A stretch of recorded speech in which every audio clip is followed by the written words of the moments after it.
Então a vida eterna é o próprio Deus, porque somente Deus é eterno. Ele não pode habitar em qualquer lugar, ele é espírito, só pode habitar no homem, se este possuir um espírito. Deus não pode ser manifestado se ele não estiver no espírito, mas também não adianta se ele está no espírito e não for manifestado através do espírito. Entende? É esse o problema. Tem gente que recebeu Jesus e está aguardando lá para a eternidade. Não, filho, tem que ser vivido agora, para que você desfrute dessa vida agora. O crescimento é aqui. Quando você for arrebatado, estiver com o Senhor, se você... Às vezes eu fico pensando aqui, a Bíblia mostra, veja bem, mostra 4 tipos de relacionamentos com Deus. Por que ele mostra 4 tipos de relacionamento? Para você pensar nisso aí. Ele mostra, primeiro relacionamento, servo. Segundo relacionamento, amigo. Terceiro relacionamento, filho. E o último relacionamento, noiva, esposa. Qual desses 4 você gostaria de ser? Eu fico pensando também, e às vezes eu fico imaginando. Eu moro aqui em São Paulo, né, Brasil, São Paulo, na cidade de Osasco, e eu fico pensando assim, Osasco é um reino também. É um reino, lógico, não é o reino de Deus, mas é um reino humano aqui. Tem várias cidades, estados, países que são reinos. Vamos ver essa cidade que eu moro aqui em Osasco como um reino. Então, quem é que mandaria nesse reino? Quem é que governa esse reino? Tá? Quem governa é o prefeito. Não é o prefeito que manda em toda essa cidade? E não só isso, mas com ele nós temos também a primeira dama. Então, imagina fazendo uma analogia. Jesus reinando com a igreja, a sua noiva. É como se fosse fazendo uma analogia agora, né? O prefeito com a primeira dama. Mas só existe isso aqui em Osasco, nesse reino? Não, existe gente de autoridade também. Nós temos a polícia, tá? Nós temos os vereadores que até legislam sobre essa cidade. Mas tem mais. Eu moro nessa cidade chamada Osasco, nesse reino chamado Osasco. Mas o que é que eu sou? Eu habito aqui, eu sou apenas um morador, mas não passo disso. Até desfruto disso também, tá? Dessa cidade, mas eu não tenho nenhum reino, eu não reino nada sobre essa cidade, mas eu faço parte dessa cidade. Pare e pense, eu fico pensando justamente nisso. Por que 4 relacionamentos? A palavra de Deus mostra esses 4 relacionamentos. Servo não sabe, ele só obedece, ele não sabe o que o Senhor quer, ele só aquilo que ele manda fazer. O amigo tem uma proximidade. Eu posso chamar um amigo para viver na minha casa, para estar ali, mas acabou, ele vai embora, ele não mora na minha casa. Ele não mora na minha casa, ele é apenas um amigo, tá? Mas desfruta da minha presença, desfruta da minha casa, do que eu como ali, tá? Mas não é constantemente. Agora, e filho? Filho não.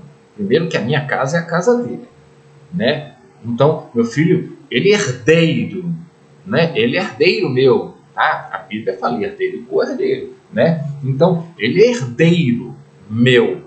Aquilo que eu tenho é dele. Ele desfruta de tudo que eu tenho na minha casa. Por quê? Porque a casa também é dele. Agora, a minha esposa é muito acima ainda, né? Eu sou um só com a minha esposa. Um só. Eu não sou um só com meu filho. Ele tem um significado muito forte. Quem é pai sabe o que é isso. Mas a Bíblia diz que eu sou um só com quem? Com a esposa. Então, pare e pense nisso. Tá? Eu não estou dizendo, não posso afirmar do que seja necessariamente assim que vai ser na eternidade. Mas Me chama a atenção o fato de nós vermos na palavra de Deus esses 4 tipos de relacionamento. Pensa, ora a respeito disso, amém? Então, a vida eterna não pode habitar em qualquer lugar, ela é espírito. Entende que essa vida é espiritual, ela é espírito. Só pode habitar no homem se este possuir um espírito. Adão foi feito alma vivente, porque Deus soprou em suas narinas o seu espírito, o fôlego de vida. Deus nos criou com um espírito. Esse espírito tem uma finalidade. Esse espírito tem que estar regendo tanto a nossa alma quanto o nosso corpo. Opa! Olha só, tá? A alma está sujeita ao espírito. Ela tem que se sujeitar ao espírito. Só para você pensar. A Bíblia fala que a mulher deve se sujeitar ao marido, tá? E nós estamos nos sujeitando a Jesus. E para isso nós temos que tê-lo, tá? Para isso temos que ter o Espírito. Agora, a palavra também de Deus também fala sobre o corpo de Cristo, não é? O que está fazendo uma analogia, né, do corpo humano que possui uma alma que está numa outra natureza. O corpo é físico, né? A alma é psicológica, tá? Mas o espírito é espiritual, é diferente do psicólogo, né? Da psicologia, da alma. Ela não, é algo espiritual. Por isso que o que é espiritual se discerne pelo espírito. A alma não tem capacidade para entender o espírito. Amém? Então veja bem, Adão foi feito alma vivente, porque Deus soprou nele o espírito. Somente com o novo nascimento, quando nosso espírito é regenerado, é que podemos receber essa vida eterna de Deus. Amém? Glória a Deus, né? Deus não pode habitar na alma, porque é incompatível, tá? Somente em nosso espírito. A alma, ela tem que se sujeitar ao espírito, assim como a mulher deve se sujeitar ao espírito, que é o que ao marido, que é uma tipologia entre Cristo e a igreja. Olha só em Zacarias 12:1. Peso da palavra do Senhor sobre Israel. Fala o Senhor, o que estende o céu e que funda a terra e que forma o espírito do homem dentro dele. Amém? Então Deus colocou um espírito dentro de nós para que ele possa vir habitar e a nossa alma possa se sujeitar a ele. E é assim que nós pertencemos a ele. A intenção de Deus com o homem sempre foi habitar nele, sempre foi. Ele criou, parece como um recipiente para contê-lo. Por isso e para isso o homem foi criado. A intenção de Deus sempre foi essa. Se Adão obedecesse Deus e comesse do fruto da árvore da vida, que é vida, né? Como o propósito da árvore da vida é produzir vida, para que ao comê-la dessa vida, nós a recebamos dentro de nós, possamos viver. Aquilo que você come é aquilo que você vive. Se você parar de comer, você morre. Agora, qual é a origem do alimento que você está comendo? Se você comer porcaria, vai te fazer mal. Se você comer coisa boa, você vai ter saúde. Tá? Se você se alimenta do Espírito, você vai ter saúde espiritual na sua vida. Ela não somente receberia a vida de Deus, né? Mas a vida eterna dentro de si. Como também viveria em novidade de vida. Esse era o propósito. Tá? Para isso que ele formou o Espírito do homem dentro dele. Manifestaria então a vida eterna, a vida de Deus. Sem princípio, sem fim. É isso que é a proposta dele. Jesus veio e manifestou essa vida, a vida eterna de Deus. É isso que o apóstolo João está falando. Foi manifestada essa vida. Então, agora eu pergunto, essa vida como foi manifestada ali, e eles a receberam, tocamos, ouvimos, essa vida está sendo manifesta também. Se ela não for manifesta em você, você não pode tocar as pessoas com Cristo Jesus através de você. Na pessoa de Jesus, o segundo Adão, olha só como a palavra chama, é o segundo Adão. Através dele nós estamos podendo agora o quê? Experimentar da árvore da vida, receber a vida, e vida em abundância em Cristo Jesus. Assim como Adão teve a oportunidade de receber e transmitir para a humanidade. Novamente, nós temos o último Adão, porque não vai haver outro.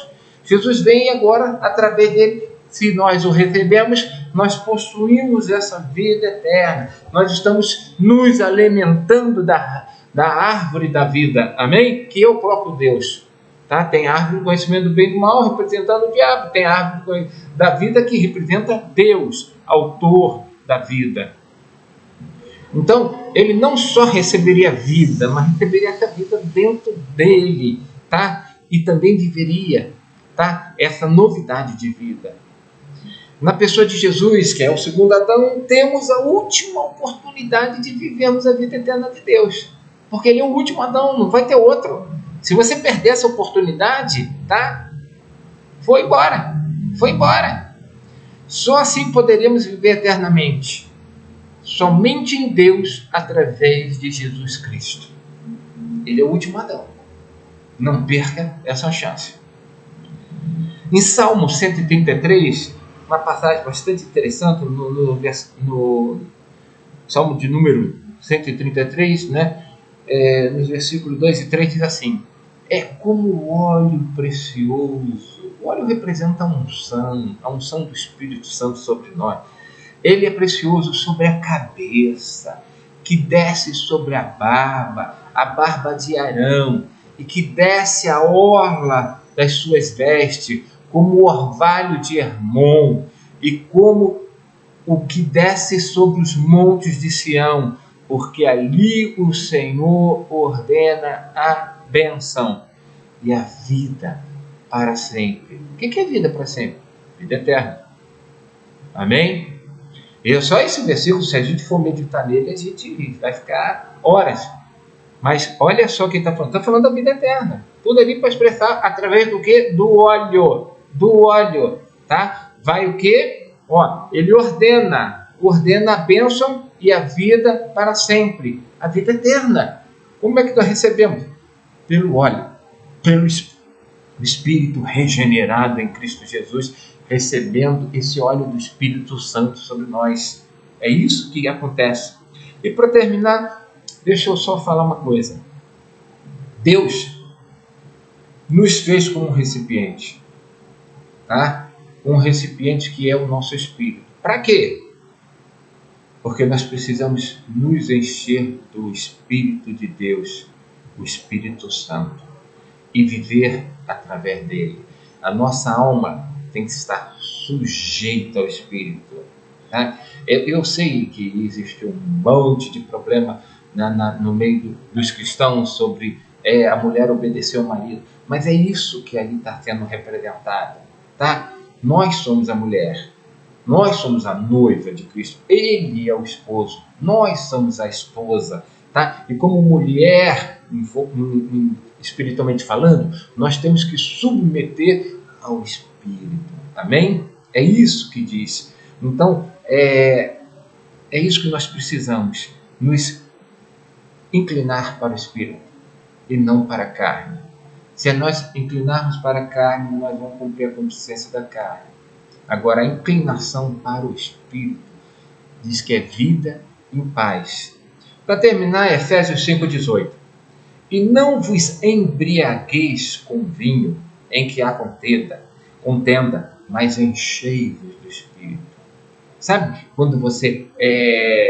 Eu nunca passei por isso, graças a Deus. Eu nasci num berço cristão. Meu pai, quando eu nasci, meu pai já era pastor.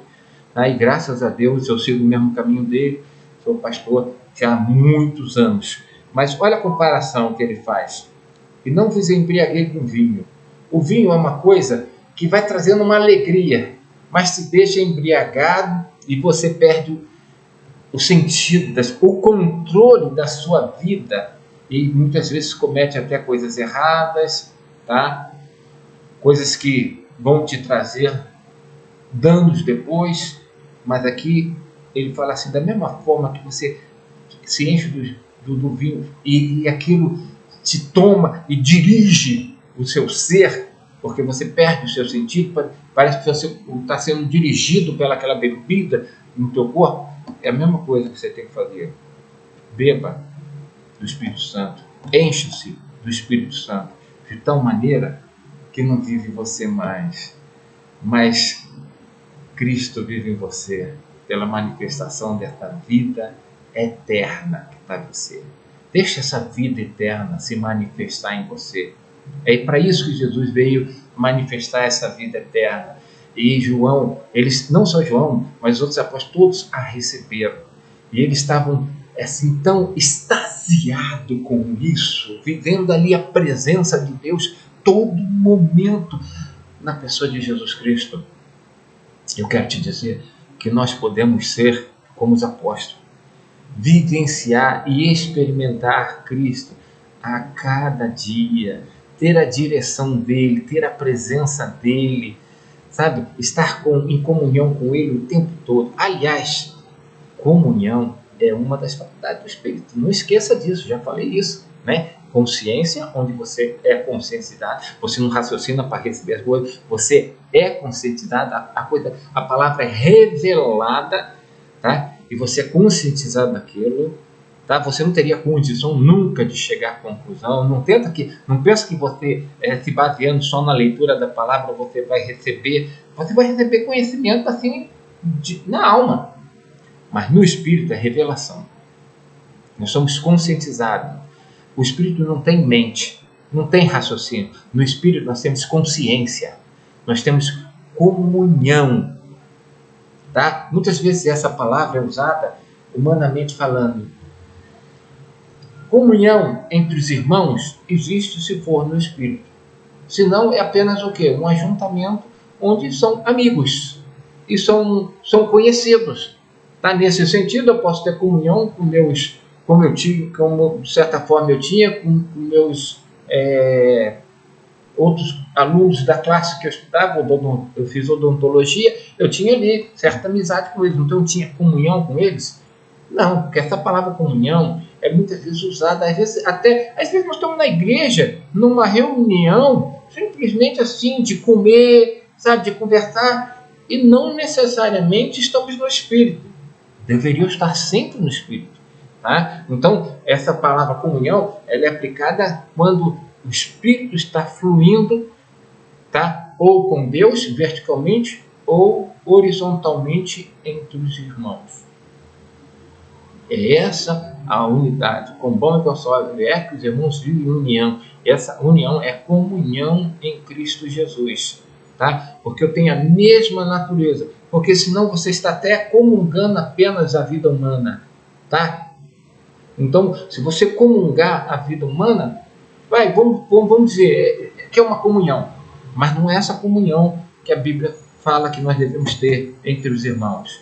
Nós temos que comungar essa natureza que chama-se vida eterna, que habita em nós e que nós manifestamos e nós comungamos entre ela. Então, você quando está comungando essa vida eterna com outro irmão, você sai ali edificado. Você sente o espírito do irmão tocar-nos. E você toca, e ali ele toca o seu espírito, você toca o espírito dele, e ali há comunhão. E Deus se manifesta, e nós temos revelações, nós temos crescimento. Quando a vida de Deus flui, ela produz crescimento espiritual. Amém? Não esqueça de deixar o seu like. Se você não é inscrito no canal, seja bem-vindo, pode se inscrever, será uma alegria muito para nós ter nessa equipe aqui, que estamos estudando cada dia mais para nos aprofundarmos na palavra.